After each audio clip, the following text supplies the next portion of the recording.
समस्त को study of एजेसार channel को स्वागत पिला माने समस्त को स्वागत।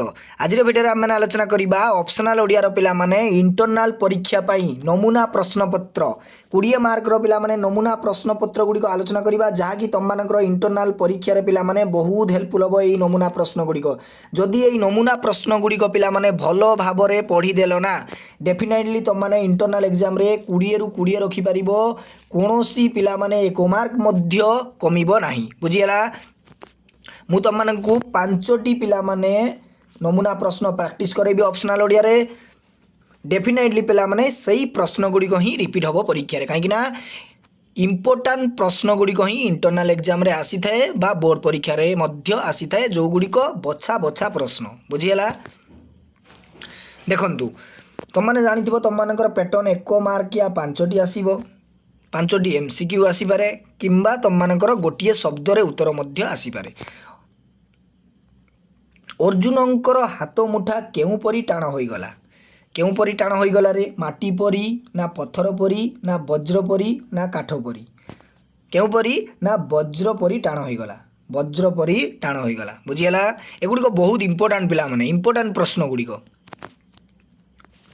पद्म दर्शन रे कविंकर कौन दूरीभूत हुए पद्म दर्शन रे कविंकर कौन दूरीभूत हुए पुण्य ना अज्ञता ना दूरित ना सार्थकता पिला माने कौन दूरित हुए ना दूरित दूरीभूत हुए। बुझीगला नेक्स्ट जीवा कवितारे महामानव बोली काहांकु कुहा जाइछि कवितारे महामानव बोली काहांकु कुहा जाइछि रे ना नेहरू ना महात्मा गांधी ना सरदार पटेल ना लोकमान्य तिलक क्या कहुई ना महात्मा गांधी को पिला माने महामानव बोली कहा जाइछि। तापर देखंतु विफल ये यौवन मोहरी किए कहिछि अरे विफल ये यौवन मोहरी किए कहिछि ना राजकुमारी कहिछि नहीं कि रे चंपावती राजकन्या रे एई प्रश्नटी आसीछि। दुखीर हृदय भार को किए लाघव करिथांती दुखीर हृदय भार को किए लाघव करिथांती ना ईश्वर लाघव करथांती नहीं कि ईश्वर लाघव करिथांती।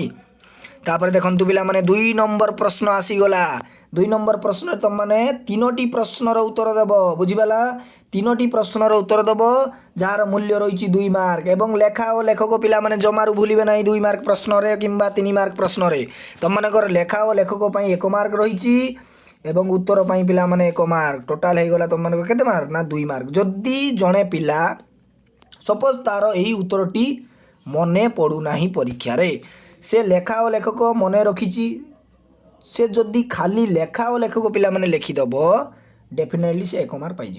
बुझीगला आ संपूर्ण उत्तर लिखिदेले तुम माने 2 मार्क। बुझीपार यही प्रणाली तुम माने जमार भूलिब ना। देखंतु 2 नंबर प्रश्न कौन आसिला ना केउ सृष्टि सबु मोहरी बोली निर्वासित व्यक्तिटी कहिछि केउ सृष्टि बोली कहिछि रे। देखंतु प्रथमे तुम कौन लिखिब ना कविता निर्वासित बेलापुर आसीछि कवि होउछि किए मधुसूदन राव लिखिल लिखि सारा पर तुम मैंने उत्तर लिखिब जे सेई निर्जन द्वीपरे निर्वासित व्यक्ति व्यतीत अन्य केही नथिले किए किए थिले ताहाले ना तेणु नील समुद्र परिव्याप्त। बुझेला नील समुद्र परिव्याप्त चतुर्दिग फूल फल शोभित वन लता कीट पतंग पक्षी केसरी और करी आदि सबकू ता निजर बोली पिला माने निर्वासित व्यक्तिटी कहिछि। बुझीगला मु तुम मानक उत्तर गुड़िक पढ़ी कही दउछि पिला माने वीडियो को पॉज करिकी नोट डाउन कर दियंतु उत्तर गुड़िक। बुझीगला तापर नेक्स्ट देखंतु नव यौवन समय रे चंपावती काहाकू खोजुथिले रे ना कविता कौन राज चंपावती राजकन्यार स्वप्न कवि किए ना नंदकिशोर बल नहीं कि रे ना नव यौवन समय रे चंपावती जीवन बल्लभ को खोजुथिले तांकरी निकटरे से नव यौवन को समर्पण करने को चाहूथिले। बुझीगला क्या खोजुथिले ना जीवन बल्लभ को खोजुथिले। तापर देखंतु सी नंबर प्रश्न सबुरी मरमे जलई तुमर जीवन बती यह केउ प्रसंग रे कुआ जाइछि केउ प्रसंग रे कुआ जाइछि रे ना कविता होउछि साबरमतीर महामानवर चरण तले।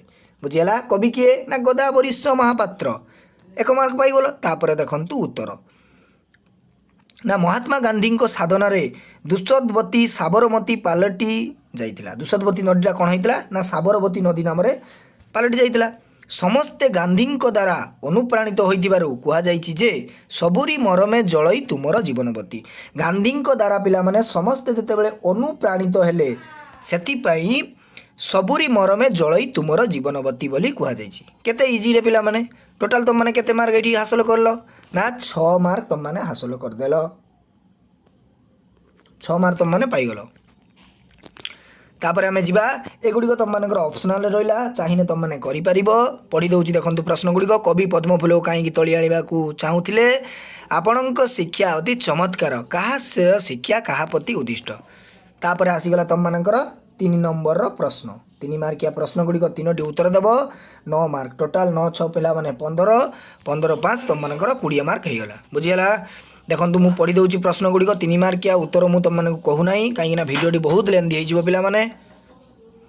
ଦେଖନ୍ତୁ ଏ ନମ୍ବର ପ୍ରଶ୍ନ, ବାୟୁ ଆଗରେ ନିର୍ବାସିତ ବ୍ୟକ୍ତିଟି କି ପ୍ରାର୍ଥନା କରିଛି? ଏବଂ ବି ନମ୍ବର ପ୍ରଶ୍ନ, ଶ୍ୟାମଳ ସୁନ୍ଦର ଧରଣୀ ସହିତ ନୀଳ ଆକାଶର ସମ୍ପର୍କ କ'ଣ ପିଲାମାନେ? ତାପରେ ସି ନମ୍ବର ପ୍ରଶ୍ନ ପଢ଼ି ଦିଅନ୍ତୁ। ତାପରେ ଆଉ 2ଟି ପ୍ରଶ୍ନ ରହିଛି।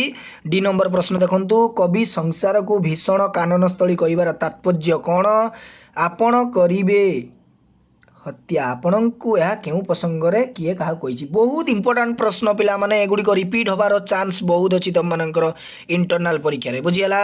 ଏଗୁଡ଼ିକ ପ୍ରାକ୍ଟିସ୍ କରନ୍ତୁ, ଡେଫିନେଟଲି ପିଲାମାନେ ପରୀକ୍ଷାରେ ଆସିବ।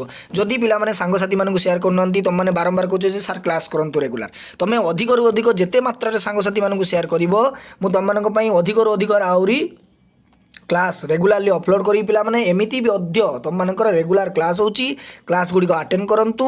ଏବଂ ଚ୍ୟାନେଲକୁ ଯଦି ପିଲାମାନେ ପ୍ରଥମ ଥର ପାଇଁ ଆସୁଛନ୍ତି, ସବସ୍କ୍ରାଇବ୍ କରିକି ଅଲ୍ ନୋଟିଫିକେସନ୍ ଅନ୍ କରିଦିଅନ୍ତୁ ସର୍ବପ୍ରଥମେ ଭିଡ଼ିଓ ପାଇବା ପାଇଁ। ବୁଝିଗଲା?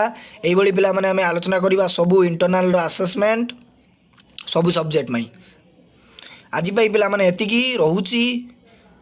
ଜୟ ଜଗନ୍ନାଥ, ବନ୍ଦେ ଉତ୍କଳ ଜନନୀ।